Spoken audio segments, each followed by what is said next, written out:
Okay, here 4 square is 16 plus 12 divided by 2 times, here bracket is 2 plus 1. Here 16 plus 12 is 28 divided by 2 in bracket 2 plus 1.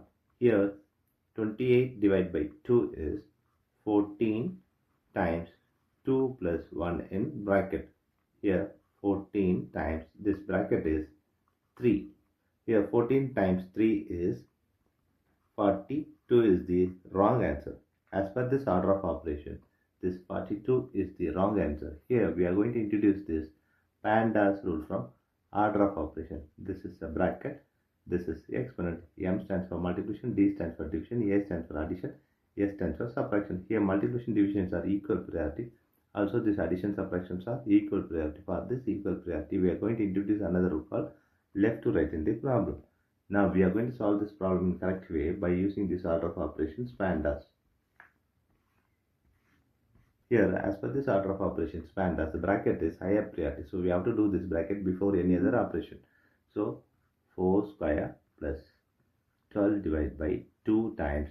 Here the bracket is 2 plus 1. 2 plus 1 is 3. Here next priority is exponent here. We have exponent here is 4 to the power of 2. We have to do this 4 to the power of 2 before any other operation. So 4 to the power of 2 is 16 plus 12 divided by 2 times 3. Here the next priority is multiplication and division. Here we have multiplication and division. We have to do this multiplication division before this addition. Here multiplication divisions are equal priority. For this equal priority, we have introduced this left to right rule. Here left to right is 12 divided by 2. So 16 plus 12 divided by 2 is 6 times 3. Here we have addition and multiplication. Multiplication is higher priority than this addition. So we have to do this multiplication before this addition. So 16 plus 6 times 3 is 18. Here 16 plus 18 is 34 is the correct answer.